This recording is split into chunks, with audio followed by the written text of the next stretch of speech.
कुछ लोग बच्चा को बैठा के आगे बाइक से ले गए हैं लोग, उसके बाद फिर वो रिटर्न लेके चले आए लोग। अच्छा, यहाँ पे ऐसा भी सिस्टम हुआ है कि बच्चों को आगे भी ले हाँ हाँ, बाइक से ले गए आए लोग। जिसको इस अनियमितता के लिए आप किसको जिम्मेदार कहना चाहेंगे? इसको यहाँ के जो कमेटी है लोग, उनको दोषी ठहराया जाएगा। अच्छा, आपका नाम? निरंजन कुमार। अभी इस प्रतियोगिता में शामिल हुए थे जी जी। तो आप कैसा महसूस कर रहे हैं? बहुत अच्छा महसूस कर रहे हैं, काय के लिए यहाँ लोग है ना, सब अपना अपना आदमी के नाम लिखवा रहा है सब। अपने अपने नाम हाँ। आदमी का नाम लिखवा रहा है कि वो आगे गया है, वो पीछे गया हाँ, ये आया है 10 नंबर पर, हाँ। तो इनको छाट दिया है। है। इनका नाम नहीं है? नहीं, बबलू कुमार बबलू कुमार बोल रहे हैं कि वीडियो देखा छाट लो 10 आदमी हो कि नहीं, तो नहीं कर रहा उसी तरह। जो यहाँ पे रक्सौल की धरती पर ऐसे खेल स्पर्धा का कार्यक्रम करना रक्सौल के युवा खिलाड़ियों के साथ मजाक है। मैंने देखा मैराथन दौड़ इन्होंने 5 किलोमीटर का रखा था, भीड़ थे बहुत ज़्यादा, लेकिन दौड़ में मात्र 3 बच्चे ही शामिल थे। देश में जिस प्रकार 2 लोगों की सरकार चल रही है, हम दो हमारे दो, एक तरफ मोदी जी हैं, एक तरफ शाह जी हैं, और एक तरफ अडानी और एक तरफ अंबानी हैं। प्रथम, द्वितीय और तृतीय लोग ही दौड़ेंगे और वही जीतेंगे, फर्स्ट, सेकेंड और थर्ड काल आ जाएंगे। हलचल खबर, शक से सच तक।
आपके बच्चे यहाँ पे हैं? अरे नहीं भाई, मेरे बच्चे नहीं आए। दर्शक हैं? हाँ, दर्शक हैं। तो आज आप कैसा महसूस कर रहे हैं कि आज आपके शहर युवाओं को बहुत ही बढ़िया, बहुत ही मजा आ रहा है देखकर, सब बच्चों लोग को देखकर। बहुत ही अच्छी पहल, बहुत अच्छा। आप कैसा महसूस कर रहे हैं सर? जी, मैं तो बहुत अच्छा महसूस कर रहा हूँ, क्योंकि इससे बढ़िया सौभाग्य की बात क्या है कि आज हमारे रक्सौल में सांसद खेल प्रतिस्पर्धा का जो आयोजन किया गया है, इसमें हमारे रक्सौल के बच्चे को बहुत अच्छा मौका मिल रहा है। और ये सबसे बड़ी चीज़ है, होना भी चाहिए ऐसा प्रोग्राम। अगर ऐसा हो रहा है तो इसका सबसे बड़ा हिंट्स है हमारा ईशान किशन, और वहीं बच्चे लोगों का सबसे बड़ा आज के समय का मार्गदर्शक भी बनेगा कि हमारे बिहार के टॉप 1 खिलाड़ी आज गया है। और पूरे नेशनल टीम में सबसे अच्छा रैंकिंग, सबसे अच्छा उसको प्रोजेक्ट मिला है, सबसे अच्छा वर्ल्ड रिकॉर्ड भी बनाया है ना, वर्ल्ड रिकॉर्ड भी बनाया है, तो अच्छा है, बहुत बढ़िया। हाँ, तो मैं कह रहा हूँ कि अगर इससे बढ़िया, और ये हमारे लिए सबसे बड़ी चीज़ है कि आज हमारे सांसद महोदय इतना बढ़िया, अगर कोशिश इनका अगर परफॉर्मेंस रहा है तो आगे भी बहुत अच्छा हम लोग जाएंगे और हमारे बच्चे भी, उनका भविष्य भी अच्छा होगा। और ऐसा आयोजन होना चाहिए, और होना चाहिए। इस प्रमोट के लिए मैं उनको बहुत बहुत धन्यवाद देता हूँ, हमारे सांसद महोदय और विधायक महोदय को। चलिए बहुत बहुत धन्यवाद। आप यहाँ पे नमस्कार। आप यहाँ पे दर्शन करने आए हैं? जी एकदम, जी एकदम आप आए हैं। यहाँ पे रक्सौल में एक ऐसी प्रतियोगिता के लिए किसको मतलब क्या कहना चाहेंगे, कुछ कहना चाहेंगे? ये एक बहुत ही बेहतरीन शुरुआत है, और इस तरह की शुरुआत भारत के युवा को सशक्त करेगा, फिजिकली और मेंटली दोनों तरीके से। वो होगा क्या कि जब किसी भी देश का युवा फिजिकली और मेंटली स्ट्रांग होता है ना, तो उस देश की वृद्धि में ज़्यादा योगदान दे पाएगा। और मुझे लगता है कि इस तरह की प्रतियोगिताएं और इस तरह की जो बढ़त है जो भारत कर रहा है, ये फ्यूचर में इसका बहुत ही बेहतर रिजल्ट आने वाला है।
फखरुज़्ज़मा और आप देख रहे हैं हलचल खबर। अभी हमारे साथ प्रोफेसर अखिलेश दयाल जी, जो कि कांग्रेस के नामचीन और इस रक्सौल के लिए बहुत बड़े कांग्रेस के नेता हैं। अभी मैं उनसे ये जो सांसद खेल स्पर्धा जो कराया गया है, मैं उस मुद्दे पे इनसे भी कुछ जानकारी लेने की कोशिश करूँगा कि सर वो पहले आप जो खेल कराया गया उसके बारे में आप कुछ कहना चाहेंगे? सबसे पहले तो रक्सौल की धरती पर ऐसे खेल स्पर्धा का कार्यक्रम करना रक्सौल के युवा खिलाड़ियों के साथ मजाक है। जब लगातार 25 सालों से 30 सालों से भाजपा के विधायक हैं और 10 सालों से माननीय सांसद जी के पिता स्वर्गीय मदन जायसवाल जी यहाँ के सांसद थे और 10 सालों से ये भी सांसद हैं, एक स्टेडियम जिन्होंने नहीं दिया, खेल स्पर्धा जैसे आयोजनों का आयोजन करके और युवाओं के साथ भद्दा मजाक जो ये कर रहे हैं कि शारीरिक विकास होगा। मैंने देखा मैराथन दौड़ इन्होंने 5 किलोमीटर का रखा था, भीड़ थे बहुत ज़्यादा, लेकिन दौड़ में मात्र 3 बच्चे ही शामिल थे और 3 बच्चे का शामिल कराना लग रहा है कि देश में जिस प्रकार 2 लोगों की सरकार चल रही है, हम दो हमारे दो, एक तरफ मोदी जी हैं, एक तरफ शाह जी हैं और एक तरफ अडानी और एक तरफ अंबानी हैं, उसी प्रकार ये मैराथन दौड़ था। प्रथम द्वितीय और तृतीय लोग ही दौड़ेंगे और वही जीतेंगे, फर्स्ट सेकेंड और थर्ड काल आ जाएंगे।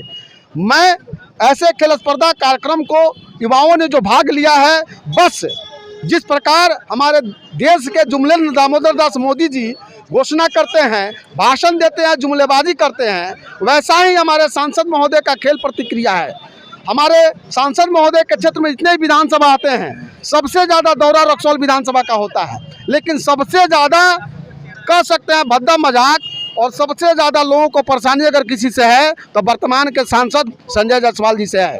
और उन्हीं के नक्शे कदम पर न जाने यहाँ के युवा, यहाँ के व्यापारी वर्ग कैसे चले जाते हैं, यह बड़ा दुख और कह सकते हैं कि बड़ी भद्दी मजाक वाली बात होती है।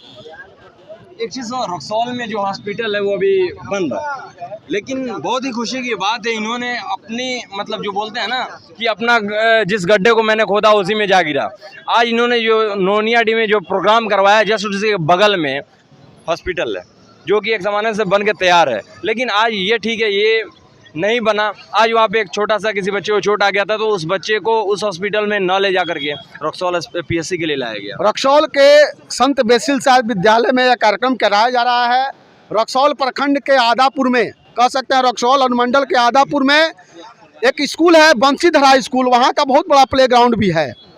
एक जो है बार बार जहाँ कार्यक्रम होता है धबधबा के बगल में एक बहुत बड़ा ग्राउंड भी है, लेकिन इनकी सोच है कि ऐसे प्राइवेट विद्यालय को पकड़ा जाए जो एक फाउंडर के रूप में काम करे, जो एक एसोसिएशन के रूप में काम करे, भले ही उसके ऊपर दबाव दबाकर एक कल्याण करके कार्यक्रम इन्होंने किया है। बगल में PSC बना, चाहे रक्सौल में PSC की स्थापना हुई, आप ग्राउंड रिपोर्ट से पता करने का काम कीजिए। जब रक्सौल के पूर्व मंत्री शगीर साहब हुआ करते थे तो रक्सौल में जिन्होंने नींव रखने का काम किया, चाहे हॉस्पिटल हो, चाहे वो कह सकते हैं कि अनुमंडल ये कार्यालय हो या प्रखंड कार्यालय हो, वो सारे कार्यक्रम शगीर साहब और आनंद राय पूर्व विधायक के कार्यक्रम में रखा गया था। ये बताएं इनके कार्यकाल में क्या इन्होंने रक्सौल के लिए किया है। यह दुखद की बात है कि हमारा नींव रखा गया है कांग्रेस पार्टी और जारडी जी के द्वारा, लेकिन फीता काटने का काम कर रहे हैं। मैं बता दूं, देश की पटल पर UPA 1 UPA 2 की सरकार ने इतने कार्यक्रम कर दिए हैं कि मोदी जी फीता काटते काटते थक जाएंगे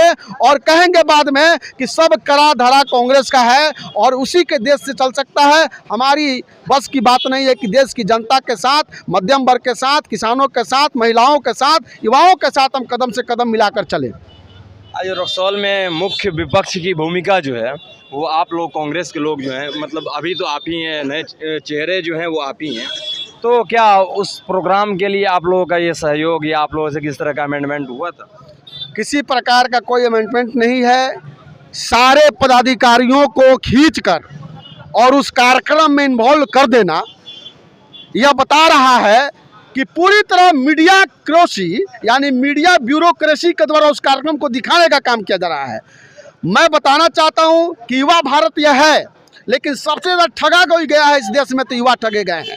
जब जब युवा शिक्षित रोजगार युवा प्राप्त करने के लिए सड़कों पर उतरते हैं तो हमारे देश के प्रधानमंत्री कहते हैं पकौड़ा, भाजा और खोमचा भी रोजगार है।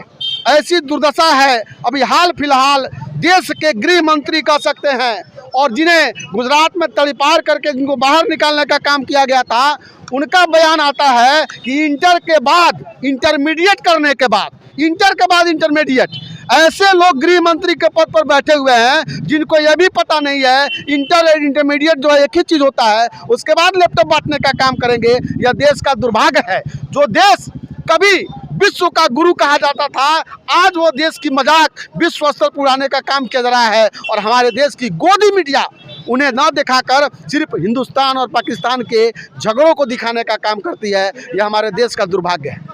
अच्छा, एक छोटा सा सवाल, अपने बिहार से हट के यूपी उत्तर प्रदेश के मुख्यमंत्री ने ये कहा था कि ये जॉब तो है हमारे पास लेकिन ये योग्य नहीं है, तो अब आपके थोड़ा स्टेटमेंट की मैं तरफ चलता हूँ कि अमित शाह ने जो बयान दिया था 12वीं के बाद इंटरमीडिएट में जो एडमिशन लेगा उन्हें लैपटॉप दिया जाएगा, तो क्या जिस आदमी को इतना मालूम नहीं कि इंटरमीडिएट के बाद 12वीं में एडमिशन लेना, तो क्या वो गृह मंत्री के लायक है? इस पर 5 स्टेट के चुनाव हो रहे हैं। आज का तारीख, आज का टाइम, आज का दिन आप याद कर लीजिए। 10 तारीख को 10 मार्च को रिजल्ट आने जा रहे हैं और 5 स्टेट से भाजपा जा रही है, चाहे वो गोवा हो, मणिपुर हो, उसके बाद उत्तर प्रदेश हो, पंजाब हो, या ये 5 स्टेट में चुनाव हो रहे हैं और कहीं भाजपा वापस नहीं आ रही है। उत्तर प्रदेश में योगी जी की सरकार जा रही है, भाजपा की बौखलाहट, झल्लाहट, चिल्लाहट निश्चित रूप से देखने को मिल रही है और ऐसा लग रहा है कि आने वाले समय में 2024 में इस देश में पुनः लोगों का भरोसा कांग्रेस जीतेगी और पूरी ताकत के साथ, दुगुनी ताकत के साथ कांग्रेस सत्ता में आएगी और देश चलाने का उन्माद किसी के पास है, अनुभव किसी के पास है, तरीका किसी के पास है तो ओनली वन कांग्रेस पार्टी है, दूसरी कोई पार्टी नहीं है। ऐसा आपको क्यों लगता है,